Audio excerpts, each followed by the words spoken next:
harus selalu positif thinking sama Allah. Ya sudah, apa saja yang datang dari Allah pasti baik loh Bu. Hanya terkadang kita ini ragu, nggak percaya sama Allah, ya Allah, nggak percaya, nggak yakin. Sudah beriman tapi nggak yakin.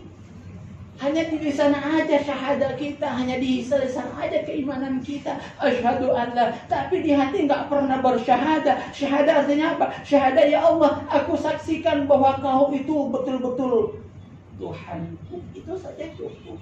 Nggak perlu yang lain-lain, Ibu. Nggak perlu yang lain-lain. Kita ini terlalu banyak belajar sampai pusing sendiri. Apa yang pusing? Istilah terlalu meluber, istilah aja yang banyak. Tapi sebenarnya ilmu itu nggak perlu istilah loh Bu. Yang cukup hanya satu aja, kesadaran bahwa saya siapa, cukup satu. Itu kan intinya. Makanya man arafa nafsah aqrabun nas ilallah. Siapa yang memahami diri dia, orang yang paling dekat. Makanya orang yang paling dekat dengan Allah itu siapa? Rasul. Kenapa? Karena orang yang paling tahu siapa diri. Dia paling tahu siapa aku. Makanya Anda bisa lihat di dalam Al-Quran yang disebut oleh Allah secara langsung sebagai hambanya siapa?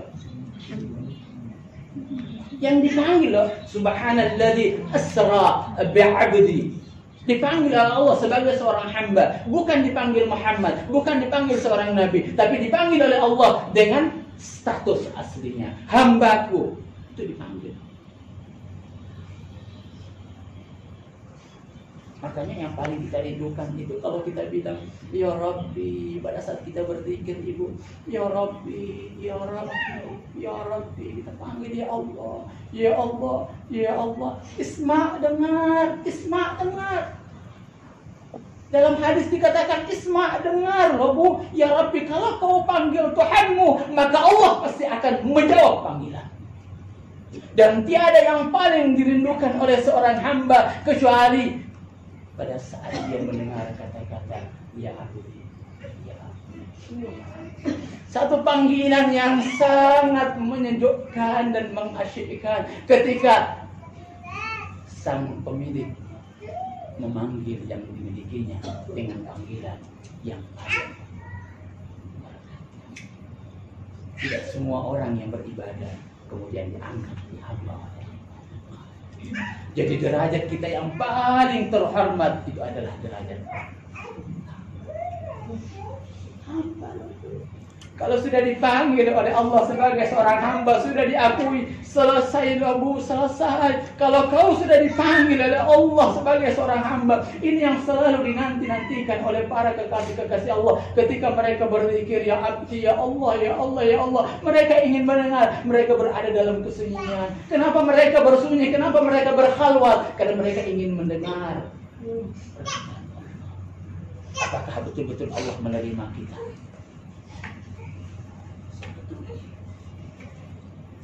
Khalwat itu paling penting. Bersunyi-sunyi loh Bu. Di sini kita bisa dengar suaranya Allah. Kita dengar ya Allah. Allah memanggil kita dengan satu panggilan yang pernah dipanggil oleh Allah kepada Rasul. Ini yang selalu kita inginkan. Kita menjadi hamba yang paripurna, yang sempurna, hamba yang sebenar-benarnya diakui oleh Allah sebagai seorang hamba. Allah sudah mengakui kita. Semua amal-amal kita pasti diterima. Tapi kalau masih ada Fir'aunnya, kalau masih ada Namrudnya, masih ada Dajjal, masih ada, mohon maaf, babinya, masih ada singanya, masih ada ularnya, Allah bilang apa? Pergi. Nggak diterima sama Allah, nggak diterima lah Bu. Bukankah pernah saya ceritakan sama Ibu pada saat orang lagi tawaf, kemudian Rasulullah mengusap wajah orang yang tawaf, sahabatnya, kemudian dilihat yang tawaf itu binatang-binatang. Allahu Akbar. Inilah kita ini kan sebenarnya tanpa sadar lagi mutar-mutar di alam dunia ini, tapi sebenarnya kita tidak sadari, sebenarnya kita lagi di kebun binatang, Bu. Allahu Akbar, menakutkan, Bu, sangat menakutkan. Ini saja yang kita sadari. Ya Allah, apakah wajah saya ini wajah hamba atau wajah binatang? Kau ini lagi melihat saya sebagai seorang yang bercahaya atau tidak? Ini makanya kalau doa-doa kita tidak dikabulkan, sadari berarti ada masalah. Berarti komunikasi kita di hadapan Allah bukan komunikasi yang benar. Kalau ada masalah-masalah dalam hidup kita, berarti ada masalah dalam spiritual. Kalau kita mudah marah, kita mudah korok-korokan, kita mudah, pasti ada masalah itu. Pasti ada masalah spiritual. Walaupun Anda rajin ibadah loh, berarti spiritual Anda kering, kosong daripada ibadah yang lain. Ini sudah pasti. Itu sudah pasti. Karena kalau orang beribadah benar-benar, berarti apa? Hati dia tenang. Ala bizikrillah tatma'innul qulub. Ingatlah, orang zikir. Zikir bukan hanya Allah, Allah, Allah, Allah, Allah. Zikir artinya ingat. Berarti ketika Anda ingat sesuatu yang Anda zikirkan, berarti apa? Berarti diri Anda lenyap dalam sesuatu yang Anda ingat. Kalau misalnya saya ingat, misalnya gini, kalau saya ingat buku, berarti yang ada dalam diri saya buku. Di mana diri saya? Ya tidak ada. Yang ada hanya buku. Artinya antara diri kita dengan buku menjadi satu, tidak bisa dipisahkan. Itu zikir, melebur loh, Bu. Ittihad, menyatu. Itu namanya zikir. Tapi kalau masih ada aku dan masih ada dia, berarti itu bukan zikir. Itu apa? Itu menyebut. Hanya menyebut Allah, Allah, Allah, disebut saja, tetapi tidak ingat. Makanya kalau orang punya masalah, dia memanggil Tuhannya, dia ingat Tuhan atau ingat masalahnya? Masalahnya yang dia ingat. Makanya yang selalu keluar dari mulutnya masalah. Sudah berdoa, mau ditutup, ya Allah, belum selesai, ya Allah. Diulangin lagi, kenapa? Karena masalahnya yang diingat. Gak yakin sama Allah. Suatu ketika Sayyidah Fatimah Zahra, yang tadi saya mau ceritakan, Sayyidah Fatimah Zahra kedatangan seorang bidan. Kedatangan seorang.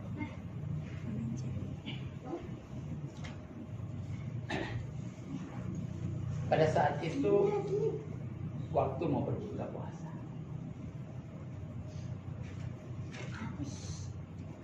Dibukakan pintu. Kemudian orang tersebut mengatakan bahwa dia butuh sesuatu. Dia lapar, belum makan apapun. Dan Anda tahu bahwa kehidupan Sayyidah Fatimah Zahra dan Sayyidina Ali, kehidupan yang sangat sederhana, bahkan di bawah, bukan orang senang. Rasulullah itu, Sayyidah Fatimah dengan Sayyidina Ali itu bukan orang yang senang. Akhirnya Sayyidah Fatimah karena datang peminta-minta, dia lihat ke belakang, ya Allah, hanya roti kering dan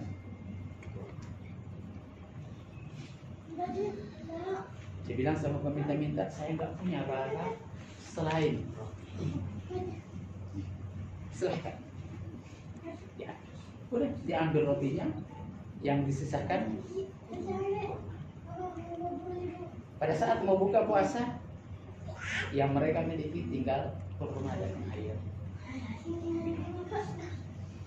Mereka berbuka puasa dengan kurma tersebut. Pada saat itu ada Sayyidina Hasan, Sayyidina Husain yang masih kecil, yang masih berumur 5 tahun dan sekitar 7 tahun, masih sangat kecil. Mereka pun itu yang mereka makan. Jadi tidur hanya dengan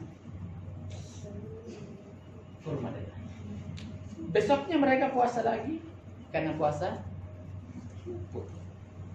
bed 3 kali hari ber. Besoknya seperti itu lagi, dimasak. Ternyata datang meminta-minta yang sama, diberikan lagi, dan mereka berbuka puasa dengan air dan besoknya seperti itu lagi. Sampai pada akhirnya Rasulullah melihat Husain menangis. Ditanya kepada Al-Husain, kenapa? Dibilang bahwa dia lapar. Kenapa kamu lapar? Akhirnya ditanya kepada Sayyidah Zahra, ya Zahra, kenapa kamu tidak beri makan? Sayyidah Zahra terdiam. Dia tidak ingin mengatakan bahwa dia tidak punya sesuatu pada saat itu. Tapi pada akhirnya karena melihat Husain lagi menangis, dia bilang, ya Aba, di rumah nggak ada apa-apa. Langsung dibilang oleh Rasulullah, ya Fatimah, apakah saya tidak ada? Kenapa kamu tidak datang kepada aku dan kamu utarakan apa yang menjadi keluhan? Apa jawab Sayyidah Fatimah? Astahyi minallah. Saya malu kepada Allah untuk mengadu kepadamu. Saya malu kepadamu karena Allah melihat keadaan.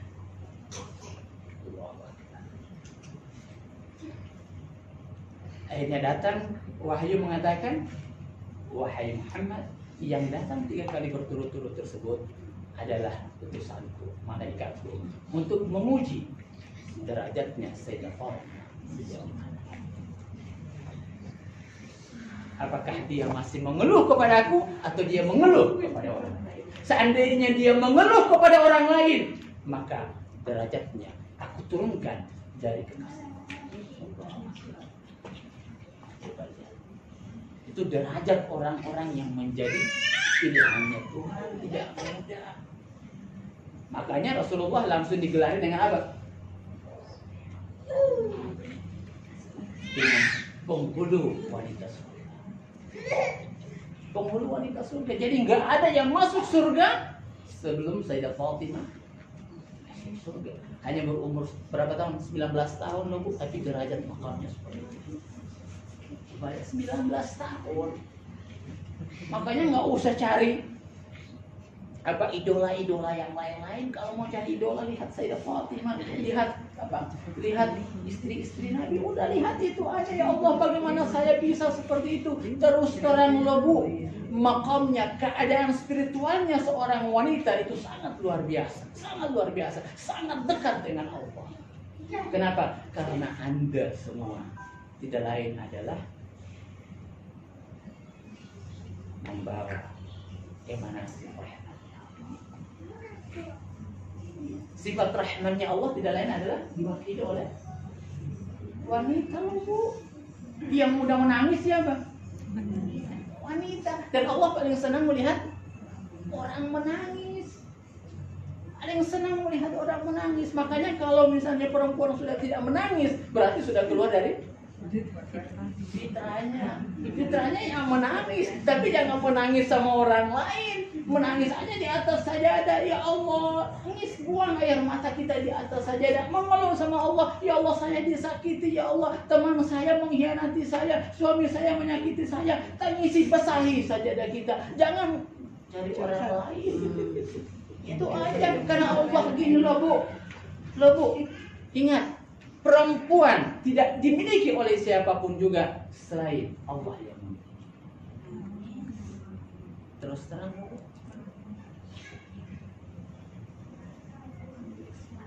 perempuan tidak pernah dimiliki oleh siapapun juga selain Allah pemilik. Makanya salah kalau perempuan ketika mendapatkan satu masalah dia mengeluh. Mohon maaf saya tutup. Perempuan bisa hidup tanpa laki-laki, laki-laki nggak bisa hidup tanpa perempuan. Makanya perempuan bisa berdiri sendiri. Kenapa? Karena Allah ada di sisinya. Tapi laki-laki tidak pernah bisa berdiri sendiri. Kenapa? Karena Allah terkadang lenyap dalam keakuannya. Bukan. Sifat keakuan milik Tuhan. Makanya laki-laki lebih banyak sifat keakuannya. Makanya kenapa? Terkadang sifat keakuan, sifat Tuhan sudah. Makanya ia saling apa? Menentang. Ini yang mau kita pelajari. Itu aja intinya, Ibu. Makanya tinggal bagaimana kita mengeluarkan potensi kita. Tapi bukan berarti laki-laki itu tidak punya sifat Rahman. Laki-laki punya sifat Rahman. Ya, ada. Makanya Rasulullah itu paling rahmannya manusia. Paling rahmannya manusia itu adalah Rasulullah. Kita mau munculkan sifat rahmannya, laki-laki harus memiliki sifat feminim, perempuan juga harus memiliki sifat artinya Jamal dan Jalal itu harus ada, dan ini mau diseimbangkan. Mau kita pelajari akan datang insyaallah tentang hal-hal seperti ini. Ini hanya mukadimahnya aja. Mudah-mudahan bisa dipahami. Saya mohon maaf kalau ada kesalahan, ada yang tidak pantas saya ucapkan. Mudah-mudahan Allah ridho dengan apa yang kita kerjakan pada hari ini dan apa yang kita amalkan pada hari-hari sebelumnya, dan insyaallah Allah selalu menuntun kita untuk semakin dekat kepada Allah dan berbuat dan beramal sesuai dengan apa yang Allah inginkan di kemudian hari insyaallah.